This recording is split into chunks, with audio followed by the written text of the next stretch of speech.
I always believed that marriage was built on love, trust, and commitment, values I held on to for years as I devoted myself to my wife, Jessica. We met in our mid-20s, back when life was simpler, when love felt unshakable, and when we dreamed about growing old together. We were young, passionate, and crazy about each other. Our wedding day was everything we imagined: intimate, emotional, and full of promises we swore we would never break. For years, I thought we were the perfect team. Looking back, I was too blind to see the changes, the small cracks that slowly turned into fractures.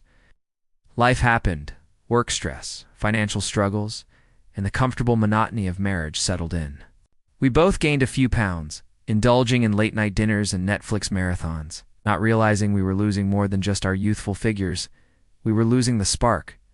I never minded. I still saw Jessica as the woman I fell in love with, still beautiful, still mine. But for her, things were different. She started mentioning how she wanted to feel attractive again, how she missed the body she had in her early 20s. I encouraged her to be happy in her skin. But soon her casual remarks turned into something more serious. She joined a gym, started dieting aggressively, and suddenly her evenings were filled with fitness classes instead of our usual movie nights. At first, I admired her dedication. She looked amazing, stronger, more confident, glowing with newfound energy. But then the emotional distance crept in. She stopped laughing at my jokes, stopped holding my hand while we watched TV. She was on her phone more, always texting, smiling at messages she never shared with me. When I asked her about it, she brushed it off, saying it was just fitness, friends from the gym. I wanted to believe her, but deep down, I knew something was off. One night, I casually glanced at her phone while she was in the shower. I had never been the jealous type, never once felt the need to check her messages before, but something inside me told me to look, and there it was, the truth I wasn't prepared for. She had been talking to a guy from the gym, Nick. There. Messages weren't explicit, but they didn't have to be flirty emojis. Late-night check-ins, inside jokes I wasn't a part of. It was cheating at best, and I knew where it was headed. I confronted her that night. She didn't even try to deny it. Instead, she looked at me with a strange kind of pity and said, "I just feel like I've outgrown us." Outgrown us? Like marriage was a phase. It's like I was just a stepping stone to a better life. The words cut deeper than I expected, but I held back my anger, my devastation. She continued explaining how she felt stuck, how she wanted to be with someone who matched her energy. In other words, someone fitter, younger, someone who made her feel desired in a way I apparently no longer could. The divorce happened fast. She wanted out, and I refused to beg her to stay. She packed her things and moved into a new apartment while I was left in the house we once called home, staring at the empty side of the closet she used to fill. The worst part? She didn't just leave. She upgraded. Within months, she was officially with Nick, flaunting their relationship all over social media, gym selfies, vacation pictures, romantic dinners, the whole highlight reel of a perfect couple. Mutual friends tried to be kind, but I could see it in their eyes, pity. I was the man left behind, the ex-husband who let himself go while she found something better. It was humiliating, but I swallowed my pride. I refused to let my story end as the man who got dumped and never recovered. So, I did what I should have done a long time ago. I focused on myself. I started working out not for revenge, not to win her back, but because I needed to find the man I used to be. I pushed myself, challenged myself, and little by little, I changed. I got in the best shape of my life, built a new social circle, and threw myself into my career. The pain of Jessica leaving still lingered, but I refused to let it define me. And then, one day, out of nowhere, she called.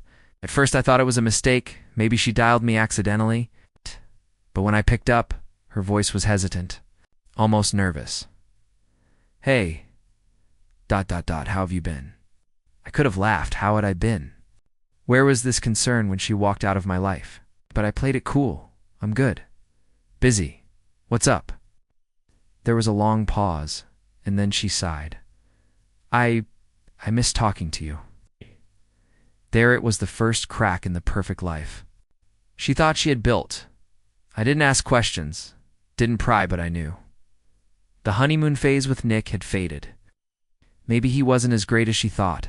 Maybe she realized the grass wasn't greener. Maybe she saw me moving on and hated that she wasn't part of my world anymore.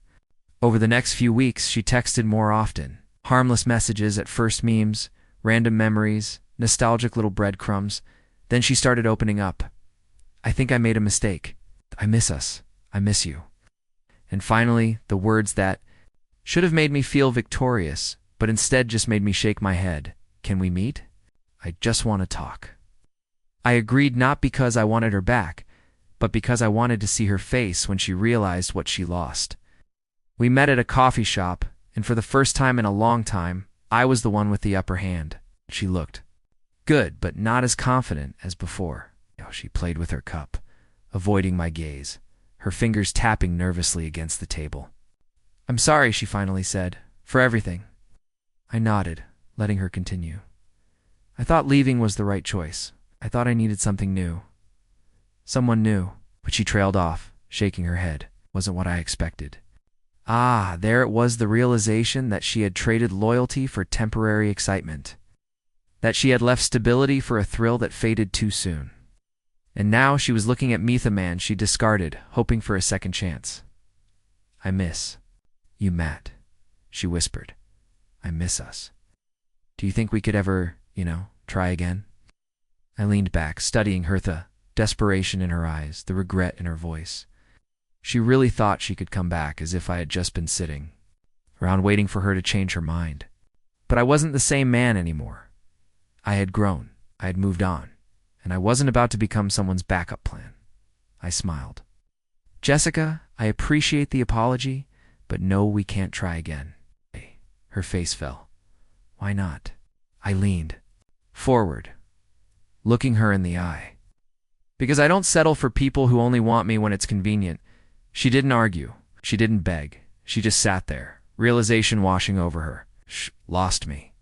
She lost the one person who would have given her the world, and that was her burden to carry. I paid for my coffee, stood up, and left without looking back.